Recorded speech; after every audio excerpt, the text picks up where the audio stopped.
Buenas noches, hermanos. Vamos a continuar con nuestro curso. Estamos hablando de las plagas de Egipto. Vamos a terminar con eso. Nos hemos quedado en la octava plaga. Pasemos ahora a la novena plaga, ¿verdad? Ya habíamos visto, ¿verdad?, la anterior con las langostas. Y vamos ahora a continuar, ¿no? Vamos a ver ahora la siguiente plaga. Va a hablar sobre las tinieblas, ¿no? En el libro del Éxodo, en el capítulo 10, versículo 21 al 27, ¿no? Ahí lo tenemos. Entonces vamos a leer la novena plaga, que dice así: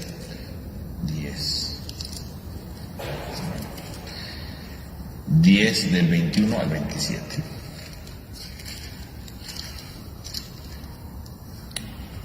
Dice así: Yahvé dijo a Moisés: extiende tu mano hacia el cielo y aparezca sobre el país de Egipto tinieblas densas. Extendió Moisés su mano hacia el cielo y unas densas tinieblas cubrieron durante 3 días el país de Egipto. No se veían unos a otros y nadie se levantó de su sitio por espacios de 3 días, mientras que todos los israelitas tenían luz en sus lugares de residencia. El faraón llamó a Moisés y le dijo: vayan y den culto a Yahvé, que se quede solamente sus ovejas y sus vacas, también sus niños podrán ir con ustedes. Moisés replicó: tienes que dejarnos llevar también reses para ofrecer sacrificios y holocaustos a Yahvé nuestro Dios. Nuestro ganado vendrá también con nosotros y no quedará ni una res, porque de él hemos de tomar para dar culto a Yahvé nuestro Dios. Aún no sabemos qué vamos a ofrecer a Yahvé hasta que lleguemos allá. Yahvé hizo que el faraón se obstinara y no quisiera dejarlo salir. Y Faraón le dijo a Moisés: lárgate y no vuelvas a presentarte ante mí, pues si te vuelvo a ver por aquí morirás. Respondió Moisés: tú lo has dicho, no volveré a presentarme ante ti. Bien, entonces ahí tenemos la novena plaga, que consiste en las tinieblas, ¿no? En las tinieblas.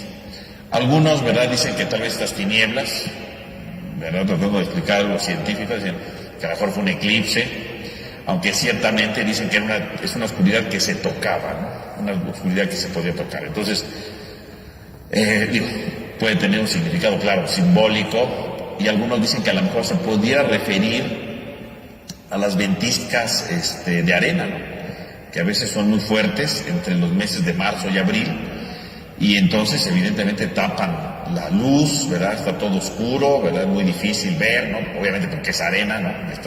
Está ahí volando, y obviamente se puede palpar, ¿no? Porque lo que siento es la arena, ¿no? Entonces algunos dicen que esto, bueno, son explicaciones, ¿no? Pero más allá de esto, ¿verdad?, ¿qué significa la tiniebla, no? La tiniebla significa que la novena plaga significa que llega un momento de oscuridad. Y la oscuridad, por lo tanto, es la ausencia de la luz, ¿no?, en la Biblia. Y la ausencia de la luz es la ausencia de Dios, ¿no? Entonces, esta plaga en el fondo, ¿qué representa? No simplemente que esté oscuro, no simplemente, ¿verdad?, que no puedan ver, sino que esta oscuridad, estas tinieblas, es consecuencia de las anteriores plagas, ¿no? Es decir, el hombre que se va haciendo esclavo, el hombre que va esclavizando su corazón, ¿verdad?, va esclavizando su interior, ¿verdad?, para no ser libre, para no abrirse a la novedad de Dios, para no abrirse a la libertad que Dios quiere dar. ¿Qué trae como consecuencia? Pues una oscuridad en la vida, porque nos vamos alejando de Dios, ¿no? Esta plaga, en el fondo, lo que está diciendo es la consecuencia de todo lo anterior. O sea, Dios ha dado advertencias, y nunca nos deja salir, ¿no? Nunca da la oportunidad de la libertad. Entonces, cuando el hombre de plano se cierra la libertad, ¿no?, entonces, ¿qué pasa? Cuando el hombre se cierra la libertad, significa que llega la oscuridad. La oscuridad no es otra cosa sino la consecuencia de vivir sin Dios. El hombre que es esclavo de algo, pues es un hombre que vive sin Dios. Un hombre esclavizado no está con Dios, está lejos de Dios. Porque en el fondo, la persona que se hace esclava, precisamente sustituye a Dios con su esclavitud. A eso se refiere, ¿no? Yo sustituyo a Dios con mi propia esclavitud. Entonces, si yo, por ejemplo, me drogo, pues mi esclavitud son mis drogas, en el fondo Dios no me interesa, ¿no? En el fondo, mi Dios es mi droga, ¿no? Porque yo necesito de eso, es una idolatría, ¿no? Quiere decir que estoy alejando a Dios poco a poco en mi vida, ¿no? Y efectivamente, cuando hay oscuridad, cuando hay tiniebla, pues no podemos caminar, ¿no? No podemos saber para dónde vamos, no podemos saber hacia dónde nos dirigimos, no podemos saber hacia dónde debemos ir marcando nuestros pasos, ¿verdad? Si estuviera todo oscuro, pues diríamos, ahora, ¿para dónde camino? ¿Qué tal si me caigo? ¿Qué tal si me tropiezo? ¿Qué tal si choco? ¿Verdad? Cuando algo está tan oscuro, no podemos saber a dónde vamos. Y efectivamente, cuando alguien llega a la esclavitud, cuando alguien se esclaviza con lo que sea, ya no puede caminar, no sabe a dónde ir, ¿no? Cuando alguien se esclaviza, ahorita que decimos, ¿no?, una droga, pues llega un momento en donde ya no sabemos ni a dónde ir, ¿no? Alguien que se droga, pues dice, pues ya no sé ni para dónde. Ya no sé ni para dónde caminar, ya no sé para dónde dirigir mis pasos, ya no sé para dónde dirigir mi vida, o sea, ya no sé. Y se desespera uno, ¿verdad? Ya no sé ni qué hacer, ¿no? Está en la oscuridad. O sea, la oscuridad es la novena plaga porque es la consecuencia de todo lo que hemos dicho. Le hemos dicho no a Dios, le hemos dicho no a su, ¿cómo se llama? A su libertad, a su proyecto de amor. Bueno, ya no sé ni para dónde caminar. Cuando alguien, por ejemplo, se esclaviza en su soberbia, ¿verdad? Y ya se cree que el absoluto, se cree que nadie lo merece. Bueno, hay un momento que no sabe ni para dónde caminar porque ya no sabe en quién confiar, ya no sabe en quién lo puede ayudar, ya no sabe nada, porque se empieza a quedar solo, ¿no? Se queda en la oscuridad, ya no puede hacer nada. Por lo tanto, la tiniebla, pues es esta plaga en la que le está diciendo Dios al faraón, ya no puedes hacer nada, ya no sabes hacia dónde caminar, te estás quedando sin nada, ¿no? Decíamos, la última plaga fue las langostas, ¿no? Que devasta gran parte de Egipto, ¿no? Las plantas, ¿verdad? Es una cosa terrible. Y al final de cuentas, pues ahora viene la oscuridad, ¿no? Si viendo toda la destrucción no fuiste capaz de liberar al pueblo, bueno, pues ahora lo único que te queda es vivir en la oscuridad, ¿no? Ya no sabes hacia dónde ir, ya no sabes hacia dónde encaminarte, ya no sabes hacia dónde dirigir tus pasos, está todo perdido, ¿no? La oscuridad. Y esta es la novena plaga, es el noveno aviso. O sea, cuando alguien ya no sabe qué hacer, ya no sabe a dónde caminar, pues evidentemente está usted en la novena plaga, ¿no? Está a punto de perderlo todo, ¿no? Está a punto usted de perder absolutamente el sentido de la vida, ¿no? Puede perder cosas más valiosas todavía, ¿no? ¿Cuál es la esclavitud que a veces me puede llevar a la oscuridad? ¿Cuál es esa esclavitud que no me deja ser feliz? ¿Cuál es esa esclavitud que no me deja encontrarme con el amor? ¿Cuál es esa esclavitud que no me deja encontrarme con la capacidad de estar con Dios? ¿Cuál es esa esclavitud? Decíamos ahorita, bueno, pues, sí, un vicio, ¿verdad? Pero puede ser la soberbia, puede ser mi carácter. Hay gente que tiene un carácter terrible, ¿no? Y su carácter es una esclavitud, ¿no? Porque todo lo soluciona con su carácter, peleándose con medio mundo toda la vida. Y hay un día que pues, ya la gente deja de confiar en él, ya no sabe qué caminar, porque ya nadie quiere estar con él, nadie se le quiere acercar, nadie lo quiere visitar, etcétera, ¿no? O sea, es eso, ¿no? Y en el fondo llega esa oscuridad. Y por supuesto, también bíblicamente hablando, ¿verdad? Como dice el libro del profeta Amós, ¿no? Cuando llega la tiniebla, pues llega el día del juicio, ¿no? O sea, también esta oscuridad podría significar el momento del juicio, ¿no? El momento del juicio. Y el juicio está a punto, porque ya viene la 10ª plaga, y el juicio será la muerte del primogénito, ¿no? Por lo tanto, podría también significar el momento del juicio, ¿no? Ahora, curiosamente, la manera como describe la tiniebla, literalmente dice una tiniebla de oscuridad. Claro que uno puede decir una tiniebla de oscuridad, pues es obvio, ¿no? Pues si está oscuro, si es tiniebla, pues está oscuro. Sí, pero es una manera de repetir la idea, ¿no? Tiniebla de oscuridad quiere decir una oscuridad terrible, ¿no? Donde no se percibe nada, ¿no? Donde no se puede apreciar nada, ¿no? Una oscuridad en la que ya no sabemos qué hacer en la vida, ¿no? Y decíamos, es una oscuridad que se puede palpar, ¿no? Decíamos, puede referirse a la arena, ¿no? Entonces se siente la arena en mis manos, pero una oscuridad que se palpa, ¿qué significaría? Es una oscuridad tan densa que no puedo ver nada, que me estoy aislando. El hombre que se esclaviza con el paso del tiempo se aísla. El hombre que se esclaviza se va viviendo solo, ¿no? Va apartándose de los demás. Siempre que alguien es esclavo de algo, se va apartando de los demás. Los demás se van alejando de él porque ya no confían en él, o porque ya no lo aguantan, ya no lo soportan, o les da miedo, ¿verdad? Puede ser cualquier cosa, ¿no? Pero se va aislando. En el fondo, esta oscuridad tan fuerte, tan densa, que yo puedo palpar, ¿qué significa? Que me estoy aislando de los demás, que estoy totalmente distanciándome de los demás, que ya no puedo hacer nada. que ya no me puedo encontrar con nada. La esclavitud, a final de cuentas, cualquier esclavitud me va a llevar a no ver nada. Por un lado, a no saber qué camino dirigir en mi vida, pero por otro lado también me va a llevar a no ver a nadie, porque si no ves nada, no ves a nadie, vives solo. Toda esclavitud te lleva a la oscuridad, porque no puedes efectivamente encontrarte con nadie. Te alejas de los demás, o más bien, los demás se alejan de ti. O sea, el texto del Éxodo es muy duro, ¿no? Porque está diciendo que el hombre que se esclaviza entonces, pues vive en la más profunda oscuridad, ¿no? Aislado de los demás. Y a veces nos vamos aislando, ¿no? A veces nos vamos apartando de los demás. Nos vamos distanciando de los demás. Cuando alguien se queda solo es porque tiene una esclavitud terrible. Y puede ser cualquier cosa, ¿no? Puede ser una esclavitud y ya nadie se te quiere acercar por el motivo que sea. Digo, cuando tiene esclavitud, otra cosa es cuando alguien está enfermo y lo dejan ahí solo, bueno, porque dicen que no les importa, pero eso es otra cosa. No, aquí hablo de una esclavitud, ¿no? Que estoy bien, pero que yo he tomado una actitud o un estilo de vida que he hecho que los demás se aparten de mí.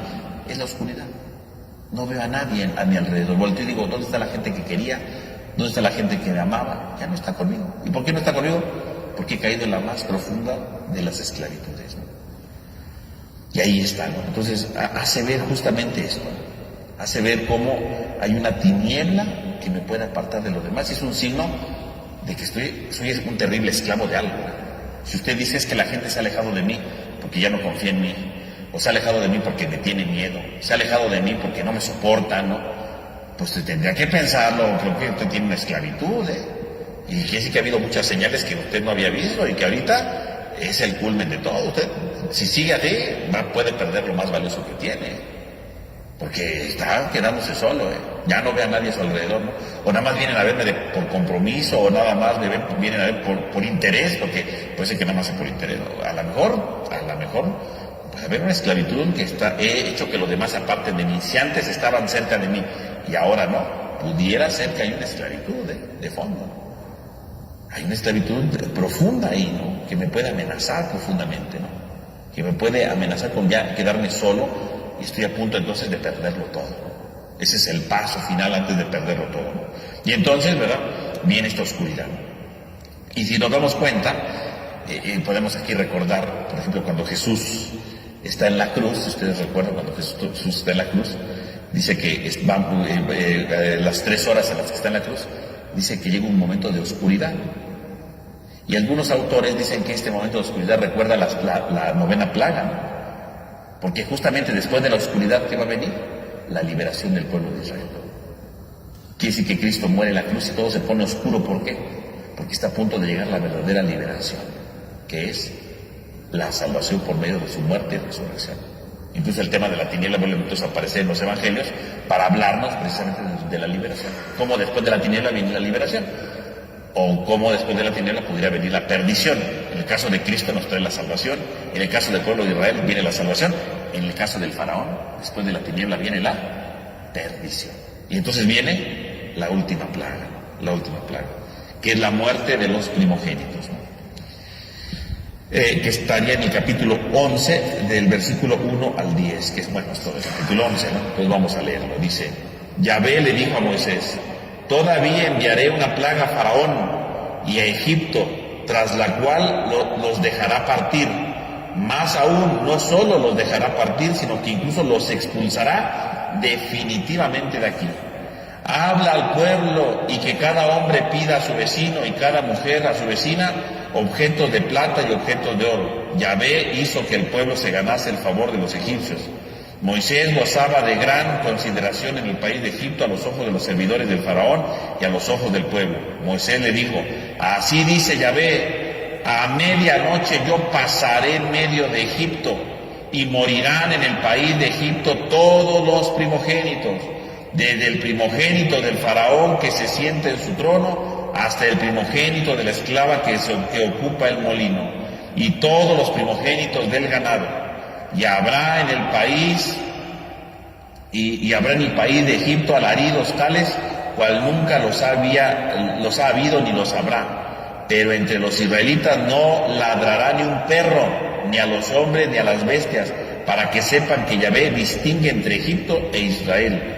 Entonces vendrán a mí todos estos siervos tuyos, y postrados ante mí me suplicarán: sal con todo el pueblo que te sigue. Entonces saldré, y ardiendo en cólera salió de la presencia del faraón. Yahvé dijo a Moisés: el faraón no les hará caso, para que se multipliquen mis prodigios en el país de Egipto. Moisés y Aarón realizaron todos los prodigios ante el faraón, pero Yahvé hizo que el faraón se obstinara y no dejara salir de su país a los israelitas. Entonces ahí tenemos el anuncio de la muerte de los primogénitos. Y bueno, aquí pues es el anuncio de la plaga. La muerte va a ser hasta el capítulo 12, ¿no? En el versículo 29 se narra la plaga que se lleva a cabo. Pero aquí estamos entonces ante la última plaga, que es la más terrible de todas, ¿no? La muerte de los primogénitos, ¿no? Y bueno, es la más terrible de todas, ¿no? Porque a veces cuando hablamos de primogénito pensamos inmediatamente en un niño, ¿no? Y entonces la muerte de niños. Bueno, primogénito significa, primogénito lo dice, de todos, ¿no? Del faraón y hasta el esclavo, ¿no? Y de los animales, o sea, no necesariamente son niños. El primogénito puede ser niño, ¿no? Claro que puede ser niño. Pero generalmente cuando hablamos de la muerte de los primogénitos, de inmediato nos viene a la mente la idea de que se murieron todos los niños. Pues sí, primogénitos pueden ser niños, pero también pueden ser adultos, ¿no?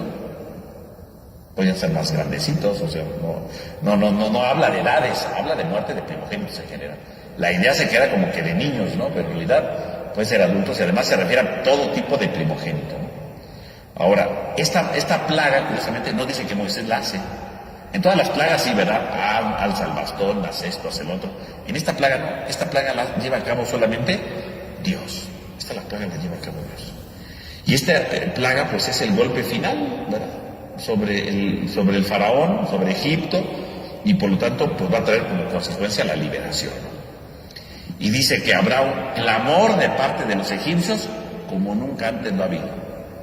¿Quién era el único que había clamado antes que los egipcios? Pues el mismo pueblo de Israel. Si Dios viene a salvar al pueblo, ¿por qué lo vino a salvar? Dice: he escuchado el clamor de Egipto, he escuchado el clamor. Por eso he decidido bajar, ¿verdad? Para sacar a mi pueblo, ¿verdad? Para salvarlo. El primero que tuvo un clamor fue el pueblo de Israel. Y ahora los que van a clamar son los egipcios, ¿no? O sea, se van a cambiar los papeles. Ahora los que van a sufrir son los egipcios, dice él, ¿no? Y entonces vendrá la muerte del primogénito. Ahora, ¿qué significa la muerte del primogénito? Porque eso tenemos que entenderlo bien. Porque a veces se malentiende esto, ¿no? Entonces se puede ver como un Dios vengador, un Dios cruel, ¿no? Un Dios que se desquita de todo. Y no es eso, ¿no? Para empezar, recordemos que Dios ya había llamado a su pueblo su primogénito, ¿no? Lo habíamos visto previamente, ¿no? Cuando estábamos analizando el capítulo ¿cómo se llama? 4, ¿no? Ahí Dios le llama a su pueblo su primogénito. Y ahora los que van a morir son los primogénitos de Egipto, ¿no? Por lo tanto, estamos delante de una batalla entre Dios y el faraón, y aquí está en juego los primogénitos. ¿Cuál es el primogénito que va a morir? O se va a morir el primogénito de Dios, que es su pueblo, y se va a morir porque está esclavizado, o se van a morir los primogénitos del faraón. Eso es lo que está diciendo, ¿no? Porque si Dios ya había llamado desde el principio primogénito al pueblo de Israel, y ahora se mueren los primogénitos, quiere decir que aquí solamente hay un primogénito que puede sobrevivir. ¿Y por qué hay un primogénito que puede sobrevivir? ¿Qué significa el primogénito? El primogénito en las culturas antiguas, bueno, sobre todo en el pensamiento bíblico, el primogénito es lo más valioso que puede haber, ¿no? Es lo más importante que puede existir, porque es el primer hijo. Incluso en las herencias le tocaba la mayor parte al primogénito siempre. El primogénito es lo más valioso que puede existir. Por lo tanto, si Dios dice que el pueblo de Israel es su primogénito, significa que es lo más valioso que Dios tiene. Entre todos los pueblos, ese es el más valioso que tengo, es lo que están diciendo. Y en el fondo, el primogénito de Egipto, bueno, son lo más valioso que tienen en Egipto. ¿Y qué es lo que va a suceder entonces? ¿Qué es lo que va a ocurrir entonces? Va a morir el primogénito. En primer lugar, la muerte del primogénito, entonces la muerte de lo más valioso. Pero no solamente la muerte de lo más valioso. ¿Qué significa el primogénito? El primogénito es el símbolo del futuro. Porque el primogénito es el primer hijo, ¿no? Y significa que es el que le va a dar descendencia al padre. Es el que va a dar la primera descendencia a la familia. Por lo tanto, es el símbolo del futuro. Que se muera un primogénito, ¿qué está diciendo? Que ya no tiene futuro. Que ya no tiene un porvenir. Que ya no tiene una esperanza para seguir adelante. Eso significa la muerte del primogénito. Por lo tanto, más allá de la muerte de niños o de gente o de animales, lo que está diciendo Dios con la muerte del primogénito es, aquí solamente alguien va a tener futuro. O mi primogénito, que es el pueblo de Israel, o el primogénito de Egipto, que es el opresor. ¿Quién puede tener futuro? Por lo tanto, aquí la 10ª plaga, en el fondo, ¿qué está diciendo? Aquí solamente hay alguien que tiene un futuro, tiene un porvenir, tiene una esperanza para seguir adelante. ¿Y quién es el que va a tener la esperanza? ¿Dios o el pueblo que esclaviza? Solamente uno puede tener un futuro. No hay más. Tiene un futuro. ¿Quién tendrá futuro? ¿Dios con su pueblo, su primogénito? ¿O quién tendrá futuro? ¿Egipto? ¿El que esclaviza? ¿El que condena a muerte? ¿Quién tiene futuro? Aquí está, o sea, entonces la muerte de los primogénitos, no lo vea nada más usted como, ay Dios que mató gente. No, es que eso no es. Aquí la muerte del primogénito es un tema teológico, es un tema catequético, una catequesis muy importante. Porque en el fondo, ¿qué está enseñando el libro del Éxodo? No está enseñando que Dios mata gente, no. Lo que está enseñándoles es algo mucho más importante. Que el que está del lado de Dios, el que está del lado de la libertad, tendrá un futuro, porque se convertirá en el primogénito de Dios. En cambio, el que está del lado del faraón, el que está del lado de la esclavitud, no tendrá futuro. Y no va a tener futuro, ¿por qué? Porque es hijo de la esclavitud. El primogénito del faraón está condenado a morir. El futuro de Egipto, el futuro del faraón, el futuro de la esclavitud es que desaparezca su futuro. No hay más. No tiene esperanza. Lo ha perdido todo. O sea, se muere el primogénito, se acaba todo. Digo, podemos decir, bueno, si se muere el primogénito hay otros hijos. Sí, hay otros hijos. Pero el primogénito en esta cultura es muy importante. Es el símbolo del futuro, es el símbolo de la esperanza, es el símbolo de lo más valioso. Si se muere el primogénito, se acaba el futuro. Se acaba la esperanza, se acaba lo valioso, se pierde todo. En el fondo aquí solamente uno puede tener un futuro, o el que esclaviza, o el que es libre. ¿Y quién se va a morir? Pues el primogénito del faraón. Entonces, ¿qué significa? Que entonces el que ha decidido optar por la esclavitud, a final de cuentas se le muere su primogénito, se le muere su futuro, se le muere su esperanza, se le muere su sustento en la vida. Es lo que se le está muriendo. Es lo que está diciendo el texto. Entonces, más allá de que si se murieron los niños, que si no se murieron, deje eso de lado, porque eso no es lo importante, ¿no? Aquí, lo importante es que cuando se muere el primogénito, ¿qué es lo que está diciendo el texto bíblico? Ese es el culmen, ¿no? Cuando tú decides esclavizarte, cuando tú decides no ser libre, se te va a morir el primogénito. O sea, lo más valioso que tienes, en otras palabras, tu futuro. Cuando tú te esclavizas, decíamos hace rato, ¿no? Con un vicio, pues se te muere tu primogénito. Ya no tienes un futuro, ¿no? Porque alguien que vive anclado en un vicio, con el paso del tiempo pierde su familia, se le pueden alejar, no lo pueden tomar en cuenta, ¿no? Y un día se queda solo, totalmente solo, ¿no? Porque el vicio lo va destruyendo con el paso del tiempo. Y no tiene que ser de un día para otro, ¿no? Pueden pasar años y de repente hay un momento en que dice, ¿qué he hecho de mi vida, no? Y cuando uno dice, ¿qué he hecho de mi vida? Significa que ya no tiene futuro, ¿no? Se le murió el primogénito, ya no tiene un futuro por delante, ¿no? Se le acabó todo, ¿no? Se le acabó todo. Se murió el primogénito. Cuando yo soy una persona, ¿verdad?, que autoritaria, que me gusta mandar, que me gusta... bueno, hay un momento en que me quedo solo, decimos la tiniebla, la oscuridad, estás solo, no sabes ni para dónde ir, y si sigues en esa actitud y no corriges, se te muere el primogénito. Llega un momento que dices, ya no sé para dónde ir, ya no tengo nada. Porque ya no confía nadie en mí, porque ya nadie está conmigo, porque ya nadie me ayuda, ya nadie me apoya. La esclavitud hizo que muriera tu primogénito, se acabó tu futuro. Todos tenemos un primogénito porque todos tenemos un futuro. ¿Y un futuro en qué sentido? De mejorar, de transformarnos, de nuestros sueños, nuestros logros, ¿verdad? Ese es el futuro, ¿no? No porque el futuro exista, ¿no? Porque alguna vez alguien me dijo, padre, usted está mal porque el futuro todavía no existe. No existe, pero todos tenemos esperanza, ¿no? De que seremos mejores, de que alcanzaremos tal cosa, de que compraremos aquello, de que queremos aquello. Todos tenemos una idea, ¿no?, de un futuro. Pero esa idea que yo tengo un día puede morir si yo me esclavizo algo, ¿no? Si yo me esclavizo algo. Puede morir. Y puede morir de repente, ya no tiene futuro. O como le hemos dicho en otro momento, ¿no?, la esclavitud puede ser una infidelidad, ¿no? Cuando tengo otra persona, ¿no? Y entonces hay un momento que alguien va a descubrir esa infidelidad y ese día se acabó el futuro. Ya no tienes futuro. Porque a lo mejor sí podía vivir muy contento con su familia, ¿verdad? Nadie se había enterado que tenía a otra persona, ¿verdad? Y de repente un día se enteran que efectivamente tenía otra persona. ¿Y qué pasa ese día? Pues lo deja. Su esposo, su esposa, ¿verdad? Lo deja. Ya no están sus hijos con él. Se le acabó todo. Ya no tiene futuro. Ya se le acabó todo. La familia que decía él de querer tanto, ¿verdad? Que decía cuidar tanto, pues lo dejó solo. Porque descubrieron su infidelidad, porque su infidelidad es una esclavitud. Eso es una esclavitud, ¿no? Cuando alguien ya está casado, tiene hijos y tiene otra persona, pues significa que es esclavo de algo, ¿no? Digo, aquí no vamos a discutir toda la esclavitud que pueda haber, pero en el fondo es esclavo de algo, ¿no? Por eso tienes a otra persona. Y no la deja, ¿no? No la deja. Y a mí me ha tocado que dice, es que ¿qué voy a hacer? Porque ¿qué tal si me descubren? Pues deje a esa señora o a ese señor, ¿verdad? ¿Y qué dicen? No, no puedo, es que es muy difícil. Es una esclavitud. Cuando dice, yo sé que tengo que dejarla, pero no puedo, pues esto es una esclavitud. Y el día que se descubre esa esclavitud, adiós primogénito. Pierde su futuro. Por lo menos su futuro en esa familia. A lo mejor después puede construir otro futuro. Yo no digo que no, pero en ese momento su familia la perdió para siempre. La perdió para siempre.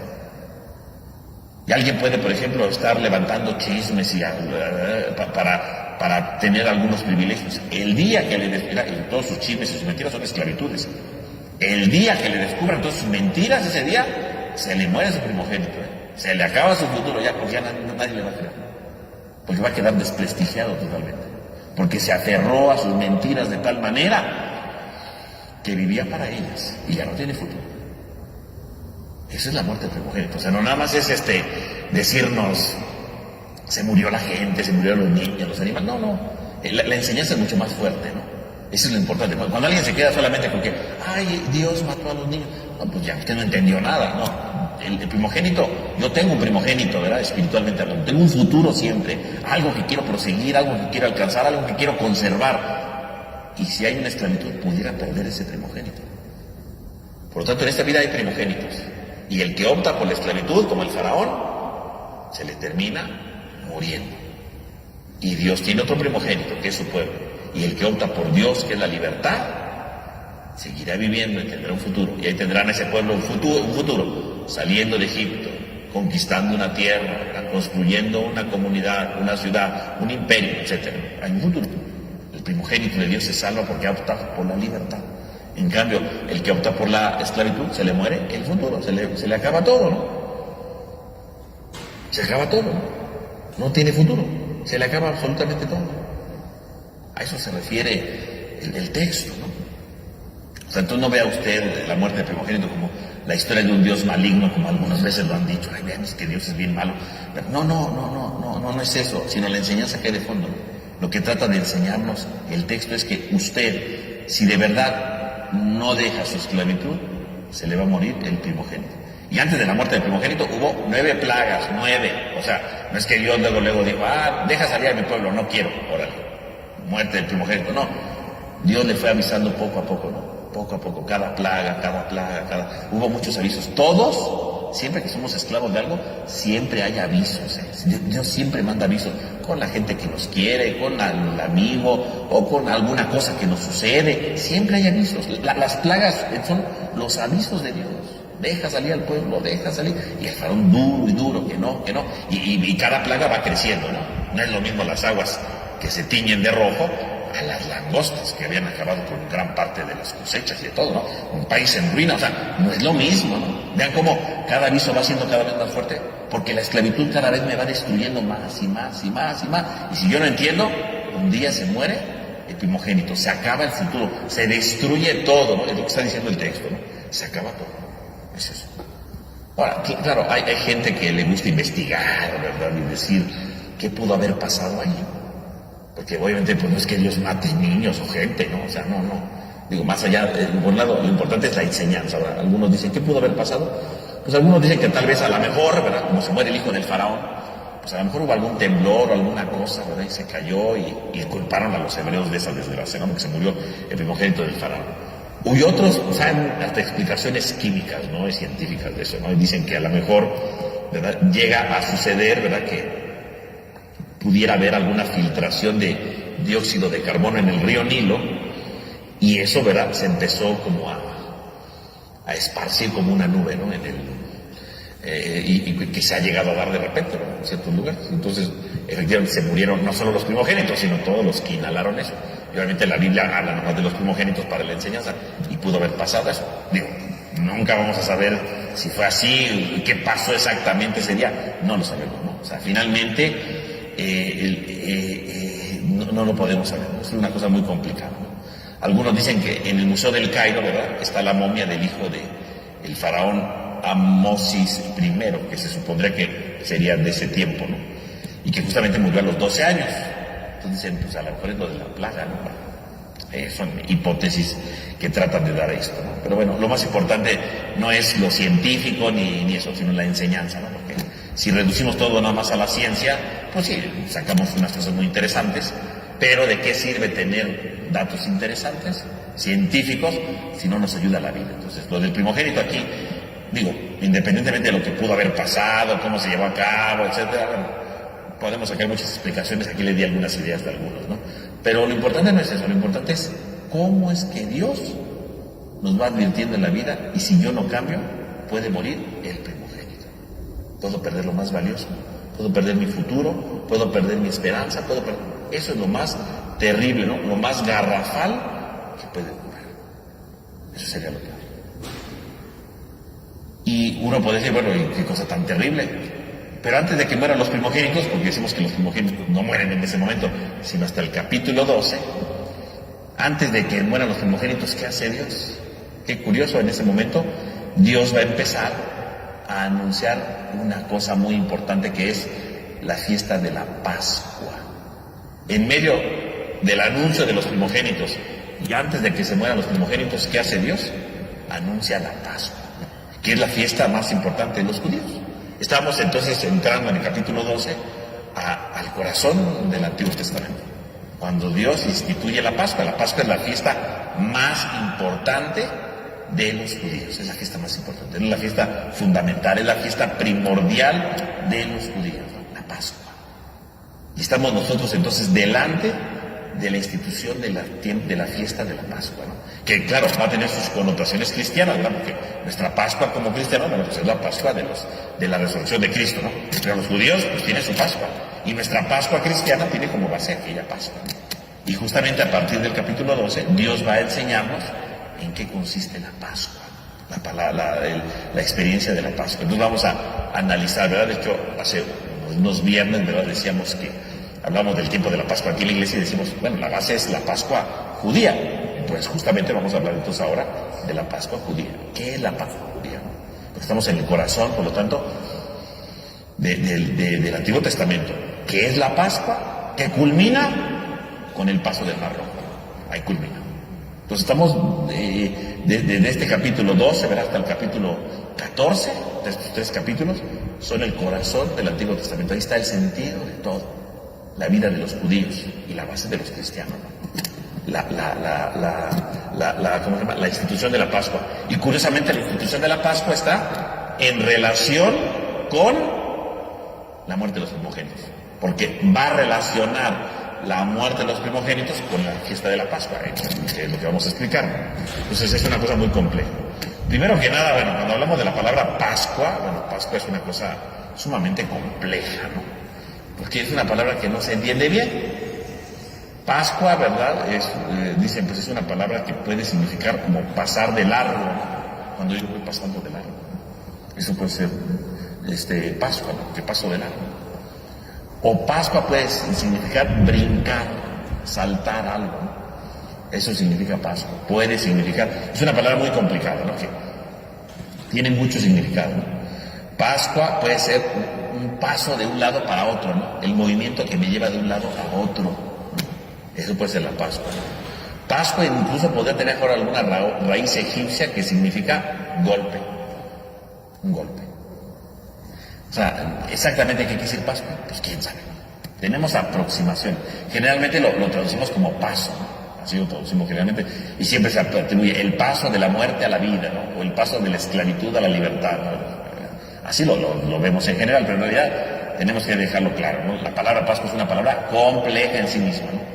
No sabemos exactamente qué significa, ¿no? que decíamos puede significar incluso saltar, ¿no? Porque según la muerte de los primogénitos, ¿verdad? El ángel pasa y solamente pasa en ciertas casas de los egipcios, ¿no?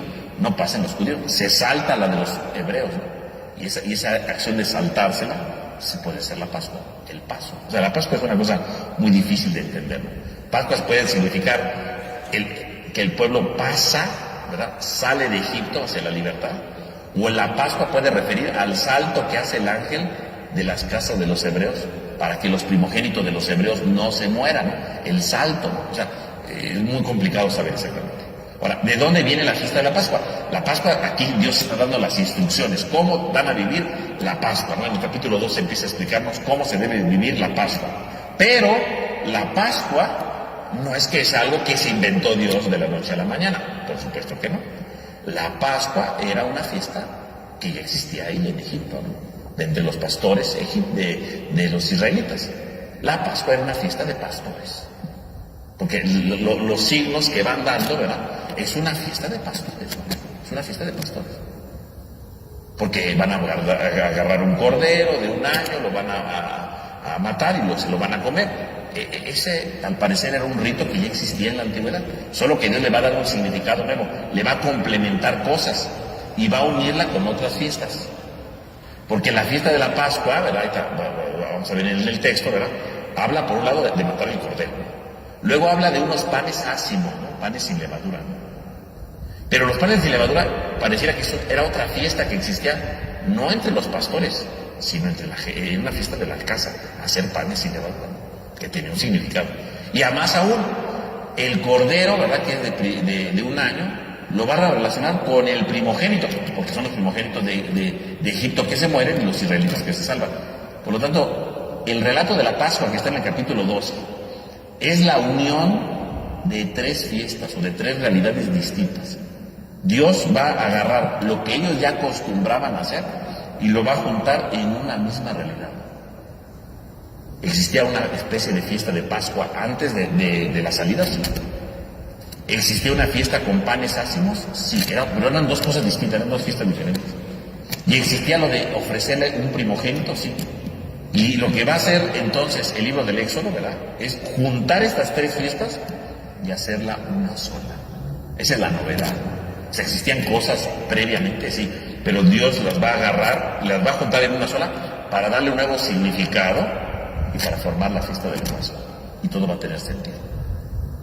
A eso es a lo que está refiriéndose aquí entonces el texto, ¿no? La fiesta de la Pascua entonces es una fiesta que está uniendo costumbres del pasado, costumbres antiguas, para formar una nueva fiesta, que va a concluir con el paso del Mar Rojo, porque eso sí, no lo hacían, eso no es que lo hacían cada rato, ¿no? Eso nunca se hacía, eso es algo novedoso que pasa ahí, ¿no? Pero entonces, la fiesta de la Pascua, entonces no hay que verla simplemente como, hay una cosa que Dios se le ocurrió, lo sacó de la manga, no. La fiesta de la Pascua eran fiestas que ya existían previamente, que Dios las va a juntar en ese momento para hablar de la Pascua, y que le va a dar un significado nuevo, concluyéndolo con el paso por el Mar Rojo, ¿no? Para entrar en el desierto. Eso es lo que trata de decirnos entonces el libro del Éxodo. Y eso es lo que va a tener el significado de la Pascua judía, ¿no? Lo que los judíos van a celebrar es justamente esta nueva interpretación que Dios está dando de lo que es la Pascua, ¿no? De lo que Dios está interpretando de la Pascua, ¿no? Eso es lo importante. Ahí está como la clave de todo, ¿no? Por lo tanto, la fiesta de la Pascua entonces, en el fondo, pues es compleja, ¿no? No es que Dios se le ocurrió, digan, hagan esto, no. Toma toda su cultura de ellos y le da un nuevo significado, uniendo cosas. Es una cosa muy interesante, ¿no? O sea, Dios no viene aquí a violentar, a crear cosas novedosas que nadie se imaginaba de la nada, no. Son cosas que ellos más o menos conocían, pero Dios le va a dar un nuevo significado. ¿Para qué? Para que le encuentren un nuevo sentido a todo, para que le encuentren una nueva razón de ser, para que le encuentren un nuevo significado en su vida y para que su fe tenga un nuevo motivo en su vida. Y eso va a ser la Pascua. Y eso es algo muy importante. Entonces, la fiesta de la Pascua entonces hay que verla efectivamente como un momento clave para el pueblo hebreo, claro, pero con un nuevo significado, con una nueva interpretación que Dios le va a dar para que el pueblo lo entienda de manera nueva. Y ese es el tema de la Pascua. Y ahí es entonces donde comienza, ¿no? Y bueno, pues ya está acabando el tiempo y ya para que empiezo a leer algo que no voy a terminar, ¿no? Entonces, Vamos a dejar por hoy aquí nuestra sesión. Ya terminamos las plagas por fin, ¿verdad? La hice cardíaca el asunto, pero... Y la próxima semana, Dios mediante, pues ya hablaremos sobre la fiesta de la Pascua, ¿no? Ya teniendo como este preámbulo del significado, ¿verdad? De dónde más o menos viene esta idea de la Pascua, cómo Dios une estos ritos. Y vamos explicando obviamente el significado de estos ritos, ¿no? ¿Por qué lo hace? ¿Por qué Dios le va dando? ¿Y cuál es el significado nuevo que le da? Porque le va a dar un nuevo significado. Ya no solamente de hacer un rito, ¿no? Sino de un encuentro con Dios. Que realmente eso es un encuentro con Dios. Que no se quede solamente en las supersticiones, porque muchas de esas fiestas tenían la idea de una superstición. Y Dios va a quitar eso para darle un sentido salvífico de salvación. Un verdadero encuentro con Él. Un verdadero encuentro con Dios y con la libertad que tanto anhela para su pueblo. Pero bueno, eso ya lo veremos entonces la próxima semana, Dios mediante. Entonces vamos a terminar con una oración. En el nombre del Padre, del Hijo, del Espíritu Santo. Amén. Amén. Te damos gracias, Señor, porque nos permites reunirnos en este día. Te pedimos que nos ayudes para que realmente vayamos reconociendo las advertencias que nos vas dando a lo largo de nuestra historia, para no caer en estas esclavitudes, para irlas venciendo, para irlas transformando, para irlas renovando, y así dar realmente el significado más profundo de la salvación que quieres para nosotros, para que alcancemos la verdadera libertad que solamente tú nos puedes dar. Y no vayamos a perder el primogénito, lo más valioso que tenemos, sino vayamos siempre caminando adelante con tu presencia y tu guía. Te lo pedimos a ti que vives y reinas por los siglos de los siglos. Amén. En nombre del Padre, del Hijo y del Espíritu Santo. Amén. Pues que todos tengan una buena noche y que descansen.